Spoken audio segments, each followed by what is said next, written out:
Hey, Steve here, and in this video we're going to talk about the best shutter speed for capturing moving water.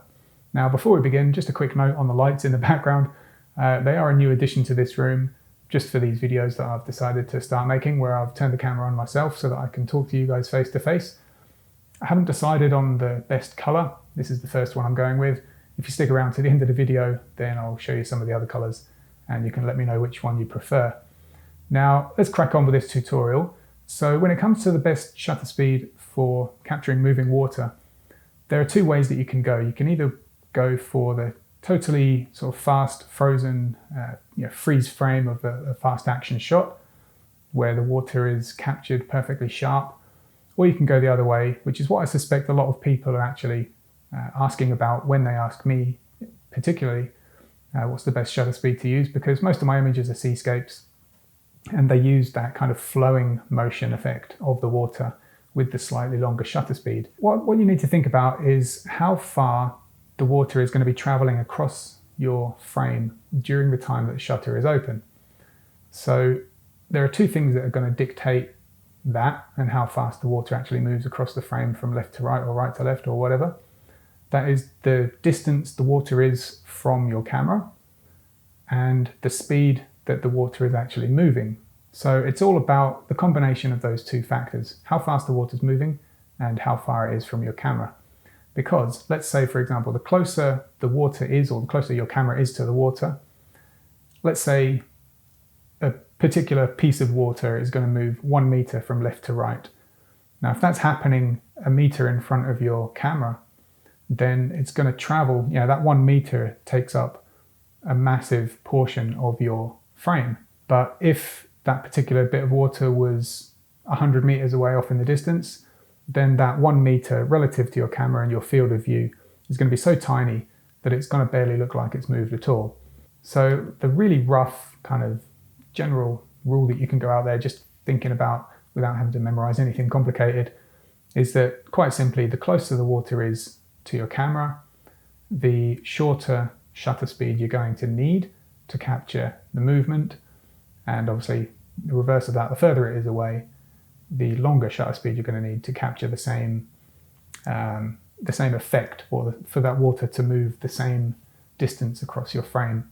Now, with that said, I do go into each photo shoot with kind of like a rough ballpark idea for shutter speed in my mind, and that for close-up seascapes where the water is a meter or a few meters in front of me and maybe the waves are kind of rushing through in the foreground, then I'll start out aiming for around half a second exposure. Because what that does, it's long enough to capture the movement, but it's not so long that all the definition and all the lines are actually lost. So I'll start off with that half a second exposure, take a test shot, see what it looks like, and then if I want more blur, then I'll lengthen the shutter speed, and if I want it to be slightly sharper, then I'll shorten it. And at the other end of the scale, if I'm going for that effect where the water is completely smoothed out, you can kind of flattening the sea, so to speak, because the waves are just sort of all blending into one to create a really smooth surface, then for that effect, I've personally found that 30 seconds is a minimum for really flattening like a sort of quite wavy sea. Now, with all of that said, let's take a look at a couple of examples. So the images on the screen at the moment it's actually an exposure blend, but the foreground exposure, so the water kind of rushing up through the rocks in the middle there, that was a 0.3 seconds of 0.3 of a second exposure. And like I said, what that does, it's enough that you can feel the motion, you can see the movement in the water. It's kind of blurring and creating those streaky lines, but it's not so blurred that that blob of water has kind of come and gone, and it's still recording the scene, and kind of the water just becomes more ghost-like. Now let's take a look at this next image from a waterfall in Iceland. This one was actually taken at 1 second on the shutter speed, and the distance from the camera was around about 200 meters, if I remember rightly. So we're a little bit further away from the waterfall, or from the moving water. However, because it's such a large waterfall, it's still traveling quite a way across the frame in in my composition. So that 1 second exposure time did a good job of just smoothing the water out there and keeping it nice and silky without losing all of its definition. Now compare that to this next image that I took at a nearby beach, where I was standing on a rock shelf and I'd been watching the waves for long enough to be pretty confident that I could stand. I was roughly ankle height or ankle deep in the water, and the tripod was probably, the camera was about waist height, I would say, on the tripod.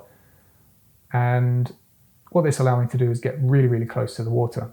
So the fact that the water is really probably about half a meter in front of the camera, just right there on the bottom edge of the foreground, the shutter speed that was needed was actually quite a bit shorter, so 1/6 of a second. You still get that feeling of motion and that silky water detail without it becoming really too smooth and with all the detail and everything lost. Now compare all of those images to this next one, which is actually on the other end of the extreme. This image was taken, it was a 242 second exposure, so 4 minutes roughly if my maths is not failing me.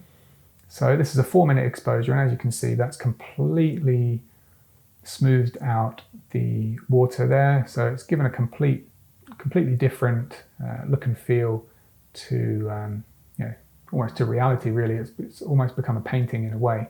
You don't need to shoot 4 minutes, but like I said, probably 30 seconds is a minimum if you want to be able to get this effect without it looking too sort of, I don't know, it just looks a bit unfinished if it's anything less than 30 seconds. Okay, thanks for watching. If you have made it this far, then you deserve an extra thanks for putting up with my mug on your screen for this long.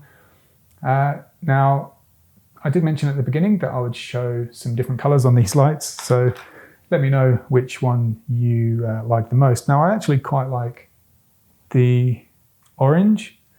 I feel like it goes nicely with that lamp just over there. I like sitting in here and working with the orange, but I wasn't sure how it comes across in the video. So that's orange. Other ones, red, looks a bit, maybe it's a bit too much Amsterdam, I don't know. I mean, I love Amsterdam, but I don't necessarily want to associate red lights in windows with my videos. Green, oh, I just realized that sounds like I have frequented those establishments. I assure you not. Okay, so blue. Blue looks pretty funky, I think. Then we just got some different shades. I think the purple looked quite good, but I'm not sure that it's strong enough. So I've got some various purpley colours, but the main ones, red, Amsterdam, probably not. Green, looks nice, I guess. Blue, it's pretty funky, might be a bit too science fiction-y, I don't know. You tell me. And then you got orange. This is the greeny colour that I had for this video. And yeah, that's it.